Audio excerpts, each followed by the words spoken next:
ഒരു വേദന വന്നു, ഒരു നടുവേദനയായിട്ടിരിക്കുക, അല്ലെ ഒരു വയറുവേദനയായിട്ടിരിക്കുകയാണ്. നമുക്ക് മറ്റൊന്നിലും ശ്രദ്ധിക്കാൻ പറ്റുന്നില്ല. നമ്മുടെ ശ്രദ്ധ മുഴുവൻ ഈ വേദനയുള്ള ഭാഗത്തേക്ക് അങ്ങോട്ട് കേന്ദ്രീകരിക്കുകയാണ്. എന്തിനു വേണ്ടി അങ്ങനെ ചെയ്യുന്നത്?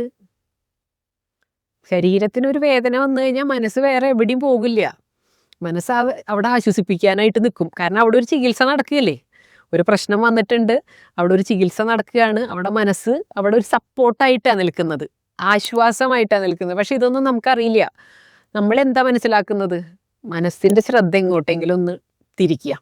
ഈ വേദനയൊന്നും അറിയാതിരിക്കാൻ മനസ്സിനെ ശ്രദ്ധ തിരിച്ചു വിടുക എന്നുള്ളതാണ് നമ്മുടെ ചിന്ത. വേദന വന്നു കഴിഞ്ഞാൽ വേറെ എന്തെങ്കിലും വർത്തമാനം പറയുമോ, അല്ലെങ്കിൽ ഒരു മനസ്സിൽ വിഷമം വന്നാലും അങ്ങനെ തന്നെ.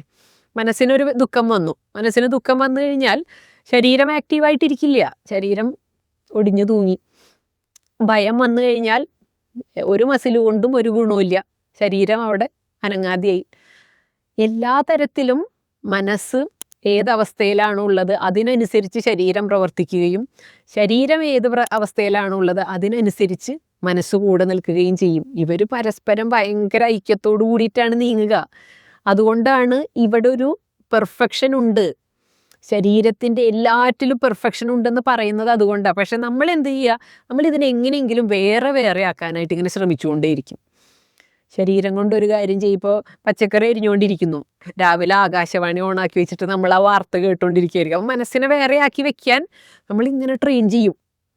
ഒരേ സമയത്ത് തന്നെ പല പല കാര്യങ്ങൾ ശരീരം കൊണ്ടും പല പല കാര്യങ്ങൾ മനസ്സുകൊണ്ടും എന്നുള്ള രീതിയിൽ അതൊക്കെ വലിയ മഹത്വമുള്ള കാര്യമായിട്ടാണ് നമ്മൾ പഠിച്ചു വെച്ചിട്ടുള്ളത്. അല്ലാതെ ശരീരവും മനസ്സും ഒന്നായിട്ടിരിക്കുന്നത് മഹത്വമുള്ളതായിട്ടല്ല പഠിക്കുന്നത്. ഇപ്പോൾ ഒരു സമയം എന്താ അതിന് പറയുക, മൾട്ടി ടാസ്കിങ് അതൊക്കെ പറ്റുക എന്ന് പറഞ്ഞാൽ വലിയ കാര്യമായിട്ടാണ്.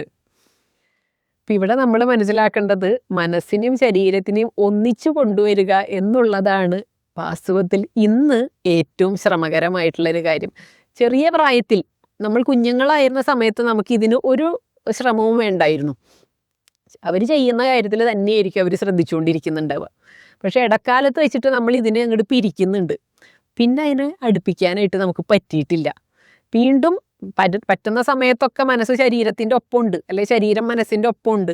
പക്ഷെ നമ്മളൊന്നത് അറിഞ്ഞു കഴിഞ്ഞാൽ നമ്മളപ്പം അതിനെ വേറെയാക്കാനായിട്ട് ശ്രമിക്കും. ഇതിൽ നിന്ന് വ്യത്യാസമായിട്ട് ശരീരത്തിലുണ്ടാവുന്ന മാറ്റങ്ങളെയൊക്കെ അറിഞ്ഞ് മനസ്സിലുണ്ടാവുന്ന മാറ്റങ്ങളെയൊക്കെ അറിഞ്ഞ് ഒന്ന് ശരീരത്തിനോട് ഒരിഷ്ടത്തോടു കൂടിയിട്ട് പെരുമാറാനായിട്ട് നമ്മളിപ്പോൾ വേറെ ആരെങ്കിലും തലയിൽ തലോടുമ്പോൾ നമുക്ക് വലിയ സന്തോഷമല്ലേ. അതുപോലെ നമ്മൾ മനസ്സുകൊണ്ട് നമ്മുടെ തലയിലൊന്ന് തലോടുക, സാരില്ല. അല്ലെ കൈ കൊണ്ട് തന്നെ തലോടുക, സാരില്ല, എന്ന് വിഷമിക്കണ്ട, ഇത്രയൊക്കെയുള്ളൂ. ഇതൊക്കെ നമ്മുടെ ചുറ്റുപാട് ഇതൊക്കെ നടക്കുന്നതൊക്കെ തന്നെയാണ്. അല്ലെങ്കിൽ ഇന്നിപ്പോൾ ഒരു വയറിന് സുഖമില്ല, ഇന്നിപ്പോൾ സുഖമില്ല എന്ന് വെച്ചാൽ ഇന്ന് ഇത്തിരി പൊടിയരിക്കഞ്ഞി കുടിച്ചാൽ മതി, അല്ലെങ്കിൽ എന്തെങ്കിലും ലൈറ്റായിട്ടുള്ള സൂപ്പൊക്കെ കഴിച്ചാൽ മതി കേട്ടോ, നാളെ ആകുമ്പോഴേക്കും ശരിയാവും എന്ന് സ്വയം പറയുക. നമ്മുടെ കൂട്ടത്തിലുള്ള മനസ്സ് ശരീരത്തിനെ ഈ വിധം സമാധാനിപ്പിച്ച് സാന്ത്വനിപ്പിച്ച് കൊണ്ടുപോകണം. ഇതിനൊന്നും ഒരുപാട് സമയമൊന്നും വേണ്ട.